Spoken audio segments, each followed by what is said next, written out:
ម្សិលមិញខ្ញុំបានបង្ហោះវីដេអូមួយតាក់ទងទៅនឹងរបៀបធ្វើឲ្យយើងអាចហោះបានបងប្អូនខ្ញុំធ្វើនៅលើកម្មវិធី CapCut ហើយថ្ងៃនេះខ្ញុំនៅបង្ហាញជូនបងប្អូនយើង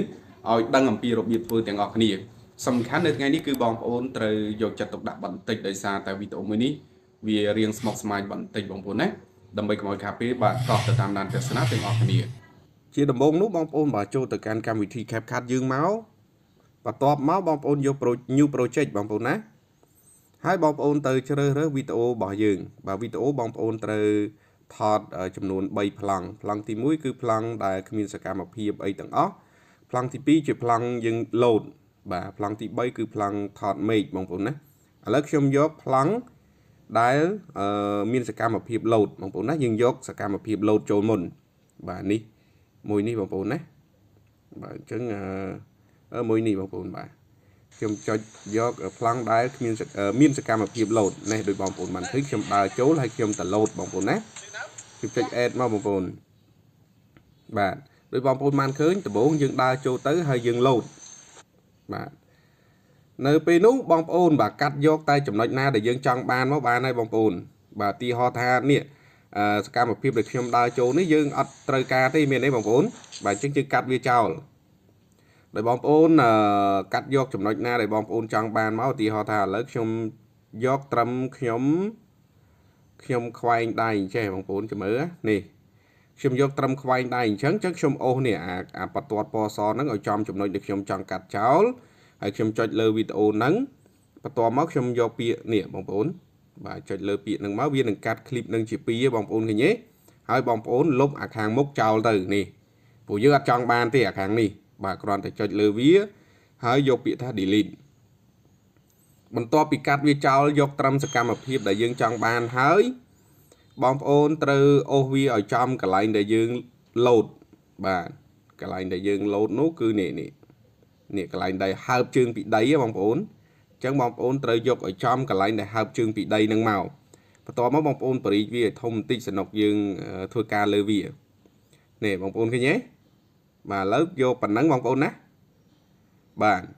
ញ្ចឹងយើងយកអាបន្ទាត់ពណ៌សនេះអាហ្នឹងជាចំណុចសំខាន់បងប្អូនយកឲ្យចំនៅពេលដែលយើងហោះអញ្ចឹងបងប្អូនឃើញទេ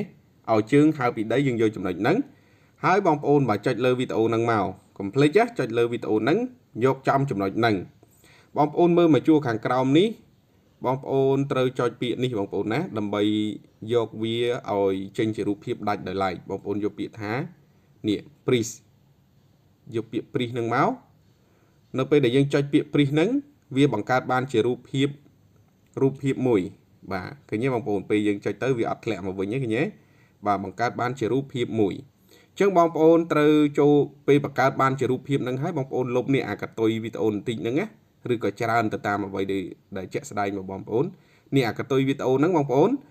លុបវាចោលទៅនេះអាចុងផុតគេហ្នឹងណាបាទកុំភ្លេចលុបវាចោលផងបាទលុបវាចោលទៅដោយចុចលើវាហើយចុច delete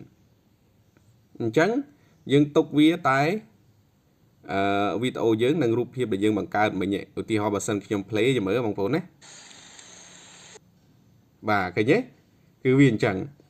បន្ទាប់មកទៀតបងប្អូនត្រូវយកបាទអារូបភាពដែលយើងបង្កើតបានមិញហ្នឹងណាកន្លែងយើងចុច freeze មិញហ្នឹងឲ្យវាស្ថិតមកខាងក្រោមនេះឲ្យវាធ្លាក់មកខាងក្រោមបងប្អូនណាយកវាមកធ្លាក់មកខាងក្រោមអញ្ចឹងដើម្បីអាចយកវាមកធ្លាក់ខាងក្រោមបានតើតើបងប្អូនបំលែងវាទៅជា overlay អញ្ចឹងយើងគ្រាន់តែចុចលើវាហើយបងប្អូនមើលមកជួរខាងក្រោមនេះបងប្អូនរកពាក្យថា overlay ណាបងប្អូនបាទរកពាក្យថា overlay នេះបងប្អូននេះ overlay បាទអញ្ចឹងវានឹងធ្លាក់មកខាងក្រោមហើយបងប្អូនបាទអញ្ចឹងទុកវាបែបហ្នឹងគឺត្រូវតែពេលយើង play មកចូលមកដល់រូបហ្នឹងតែម្ដងឃើញទេឧទាហរណ៍ខ្ញុំ play បាទ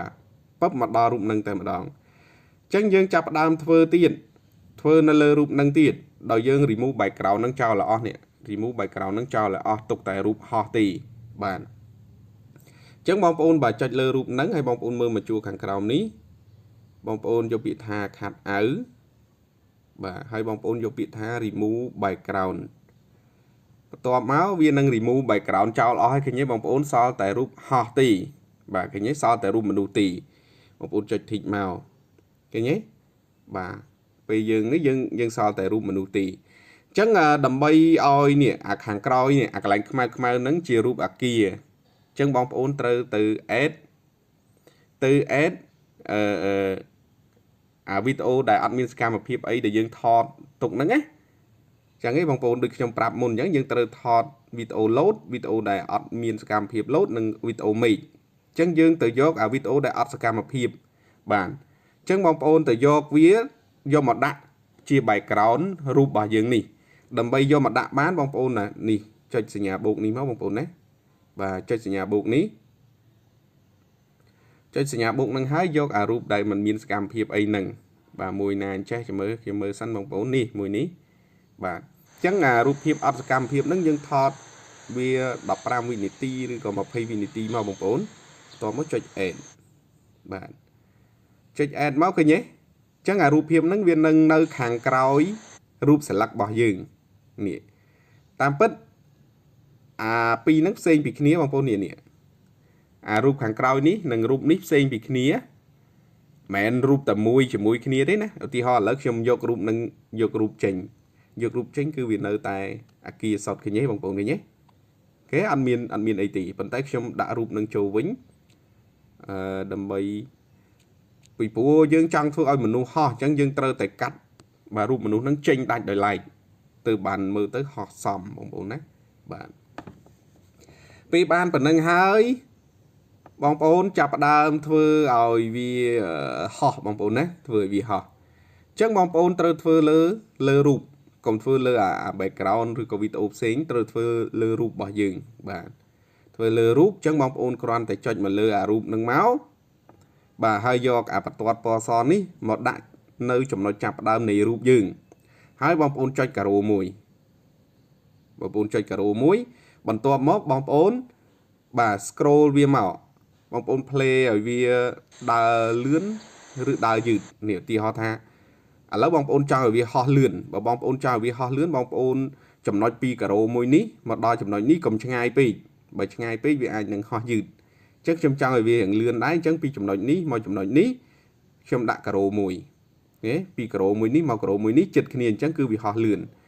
ហើយនៅពេលដែលយើងចុចការ៉ូនឹងហើយបងប្អូនចុចការ៉ូហើយគឺបងប្អូនត្រូវរុញរូបរបស់យើងឡើងមកលើមកបាទឡើងឲ្យផុតមកឃើញទេបាទ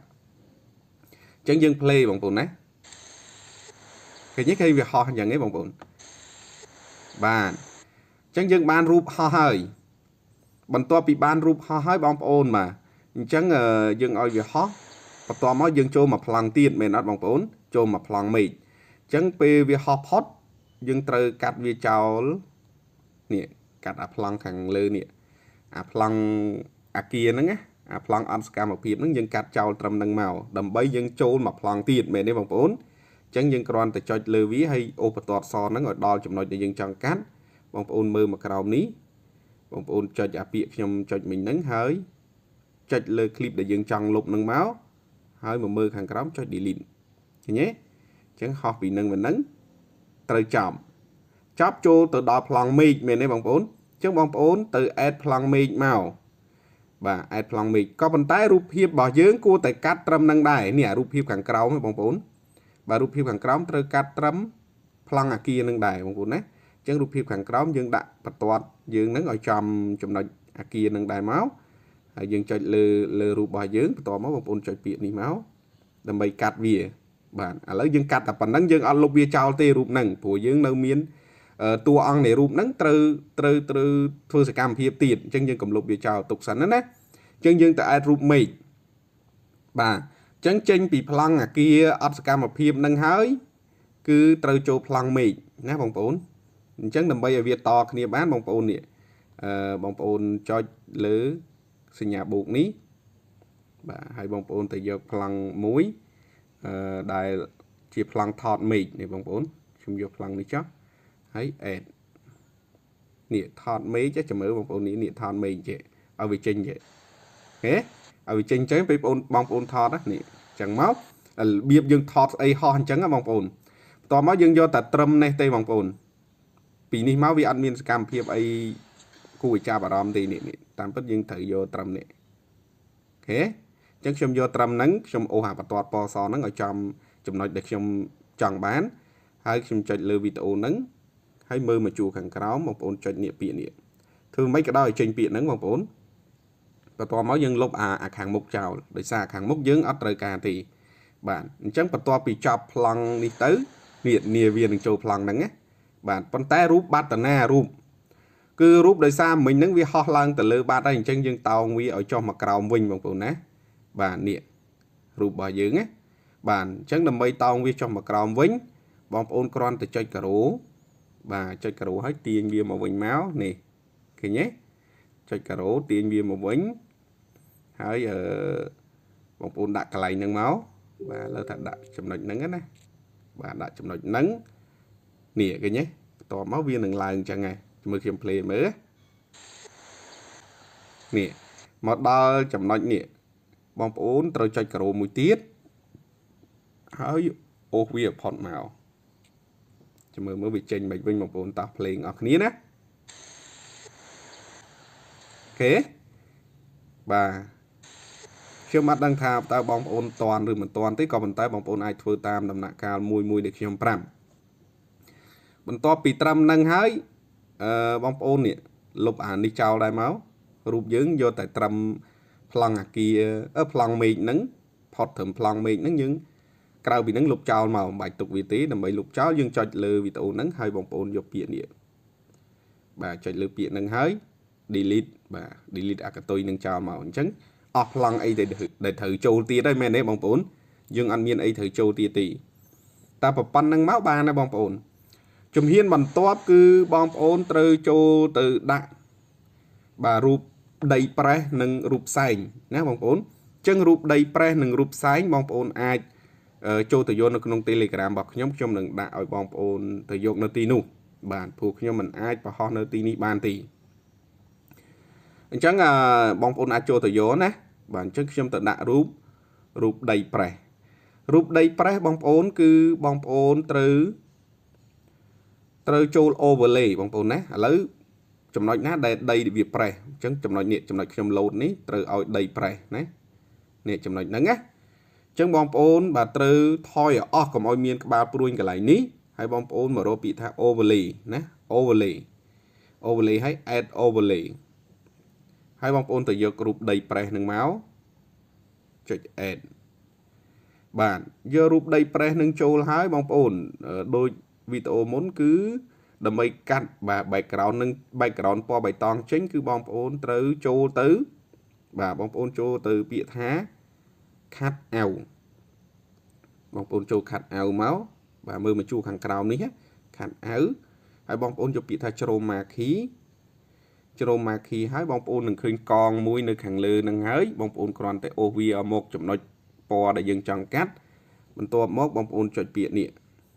ចុចពាក្យហ្នឹងហើយអូស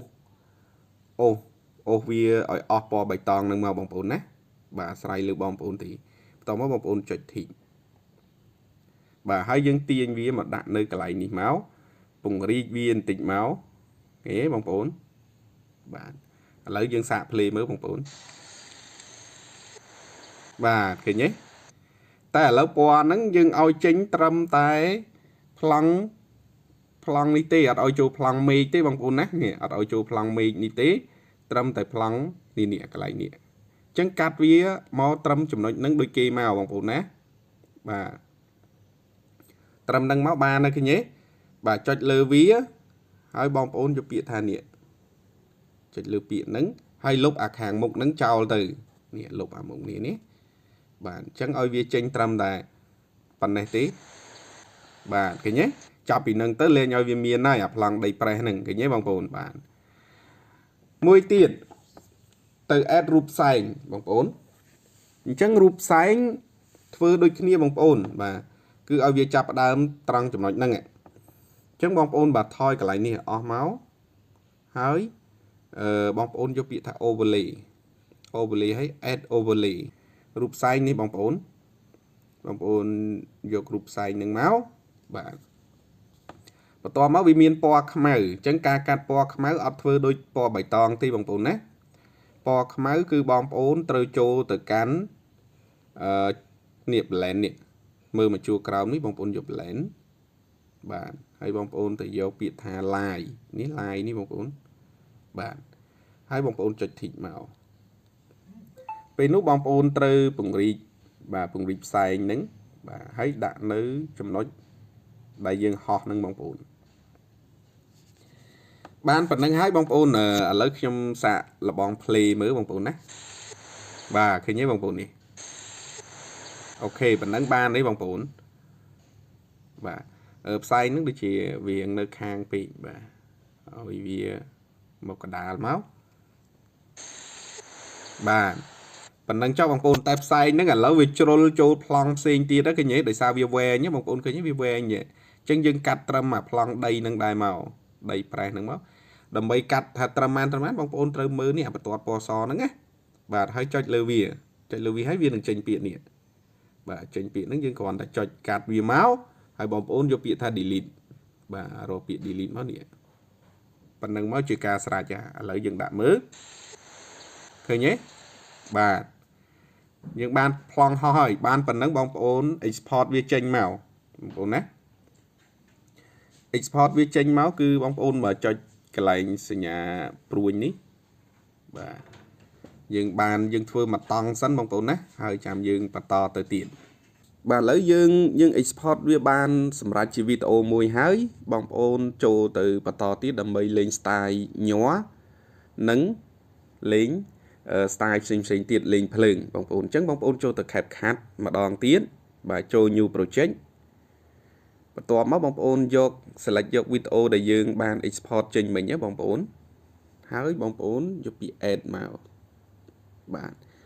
anh ấy video để dương sầm ranh môn mình nhé bông ôn và chỉ mới xem phơi mới mà đó là cái lạnh ho chỉ video để dương phơi ban ho hơi bông ôn đấy mới nè cái nhé bông ôn bạn chân dương châu tự đạn nè à chấm nói ho ní nhé bông ôn chấm nói ho nắng bông ôn trơ ở vi rừng cư đầm bay lên style rừng cư bán bông ôn bà chẳng còn để ho máu trắng lên style rừng cư bán bông ôn dọc ở cursor bà dọc vào toàn nắng đại trong chấm nói nắng và toàn máu bông ôn cùng cho lơ video trơ cho lơ à chấm nói mai ở trên một hàng cài chẳng hái bông ôn dọc bị thá effect hái bông ôn dọc bị thá video effect hái bông ôn scroll từ rок effect mũi đại vì nhỏ nhẹ bà nị sạc ní bông ôn đấy giờ effect nâng máu thế bà chạy lời effect nắng hay bông ôn chạy thịt màu chẳng effect bảo dương co oi virus tái mảnh tích máu ba này bông ôn chẳng vì về anh pì kì nhé bà về anh chẳng nị khi việc đó này hết dương con tại sẽ cọt cả tôi vì nắng ô vía mà thôi trầm ní máu ba này bông ôn chẳng pì nhom play và ở vì nhẹ tập phần nâng máu ba nó bông ôn đấy thì nhé bạn TP bà effect TP dân bóng ôn trơ tự đặng effect TP nó cứ chỉ effect đài ao vì mơ tới nệ rụp họ nâng sầm màu là bóng ôn đấy bạn đầm bay đã bán bóng ôn thoi ọ máu thoi ọ đôi miếng bà pruin nâng tế ở trình chân bóng ôn đấy hay bóng ôn cho bị thể effect đỏ đáy và tọa máu cứ bóng ôn bà cho bị tháp body effect bạn cho body effect hơi cứ bóng ôn bà cho tờ rộng effect mũi camera săn bóng ôn ní mũi ní bóng ôn ní mũi nâng bà chạy lưu vi máu nè khi nhé khi việc trình cho màu những hay bóng ôn chạy thì chẳng effect màu nó dừng ô vi pot video dừng màu nè là trong play ở bóng ôn mới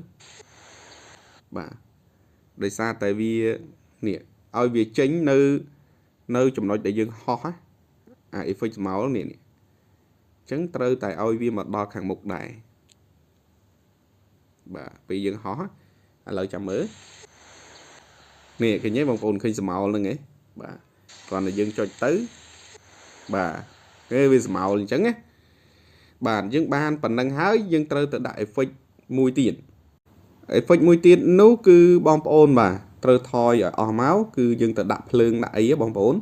thôi tiền máu បន្ទាប់មកបងប្អូនមកចូល effect ដដែលនេះ effect ហ្នឹងហើយបងប្អូនយកពាក្យថា body effect បាទហើយបងប្អូនទៅដាក់ភ្លើងបងប្អូនចង់បានរបៀបម៉េចពេលខ្លះឥឡូវទីខ្ញុំយកមួយនេះនេះឃើញទេភ្លើងអញ្ចឹងណាឬក៏យកផ្សេងទៀតអាហ្នឹងអាស្រ័យការពេញចិត្តរបស់បងប្អូនឧទាហរណ៍ខ្ញុំយកមួយនេះឃើញទេបាទភាគច្រើនមើលខ្ញុំប្រើ effect electro មួយណាចេះបងប្អូននេះ electro នេះបងប្អូនយក effect ហ្នឹងមកបាទគឺវាមានភ្លើងមានអីស្អាតឥឡូវខ្ញុំចុច tick អញ្ចឹងអា electro ហ្នឹងយើងចង់ឲ្យវាចេញនៅចំណុចណាឧទាហរណ៍ថាឥឡូវខ្ញុំចង់ឲ្យវាចេញពេលចំណុចដែលខ្ញុំពាក់មួកបាទពេលពាក់មួកឲ្យវាចេញសិលអញ្ចឹងបងប្អូនគ្រាន់តែអូសវាមកចំណុចពាក់មួកហ្នឹងមកនេះឃើញទេមើលខ្ញុំ play បាទគ្រាន់ពាក់មួកចូលគឺវាចេញសិលអញ្ចឹងបងប្អូនចង់ដាក់ effect អីទៀតនៅចំណុចណាបងប្អូនគ្រាន់តែធ្វើតាមខ្ញុំនឹងមកបងប្អូនគឺបងប្អូនថយអស់ឲ្យបងប្អូនចូល effect បាទហើយយក body effect បើវាមានច្រើនណាបងប្អូននេះនៅទីនេះមានច្រើនណាស់បាទចង់បានសិលរបៀបនេះក៏បានដែរឃើញទេបាទហើយខ្ញុំចុច tick ចង់បានមិនក៏បានដែរហើយបងប្អូនត្រូវចាំ effect មួយវាមានកន្លែងទុករបស់វាអញ្ចឹងបងប្អូននេះអានេះជាចំណុច effect សិលអានេះចំណុច effect សិលដែរតែ effect ផ្សេងបងប្អូននេះបាទចង់ដាក់វាកលើគ្នាក៏អត់អីដែរបងប្អូនហ្នឹងណាបាទអញ្ចឹងកន្លែងសិលនេះខ្ញុំឲ្យវាចេញត្រង់ចំណុចខ្ញុំលើកដៃឥឡូវខ្ញុំដាក់ចេះបាទនេះឃើញទេឥឡូវបើខ្ញុំ play ពីដើមមកបងប្អូននេះគ្រាន់តែខ្ញុំលើកមួកមកពាក់គឺវាចេញសិលម្ដងបន្ទាប់មកដល់កន្លែងដែលខ្ញុំលើកដៃគឺវាចេញសិលម្ដងទៀតណាបាទនៅពេលដែលខ្ញុំហោះគឺវាអញ្ចឹងបងប្អូនណាអញ្ចឹងបងប្អូនអាចសាកល្បងដូចខ្ញុំបង្ហាញជូនបងប្អូនណាបាទអាចសាកល្បងមើលថាតើធ្វើបានឬអត់ហើយបើសិនមានចម្ងល់ផ្សេងបាទអាច comment មកខាងក្រោមមកខ្ញុំនឹងឆ្លើយតបជូនបន្ថែមបងប្អូនអញ្ចឹងមានតែប៉ុណ្្នឹងទេថ្ងៃនេះហើយខ្ញុំនឹងចេញវីដេអូប្លែកផ្សេងទៀតកុំភ្លេចបងប្អូនតាមដាន page របស់ខ្ញុំក៏ដូចជា channel YouTube របស់ខ្ញុំបាទអាចចូលទៅមើលពីព្រោះមានវីដេអូជាច្រើនទៀតហើយចំពោះវីដេអូទាំងនេះវាបើប្រៀបធៀបទៅនឹងការរៀននៅសាលាវិញវារៀងខ្ពស់ដែរបងប្អូនណាចង់បងប្អូនដែលថ្មីអាចចូលទៅមើលមេរៀនមុនដោយសារនៅទីនោះគឺជាចំណុចចាប់ផ្ដើមពីបើយើងរាប់ទៅអាចនិយាយថាពីលំដាប់ទី1បាទលំដាប់ថ្នាក់ទី1មកអានេះវាខ្ពស់ហើយបងប្អូនអញ្ចឹងវារៀងលំបាកហើយសម្រាប់បងប្អូនយើងដែលថ្មីអរគុណយើងនឹងជួបគ្នានៅវីដេអូក្រោយជាបន្តទៀតបាទ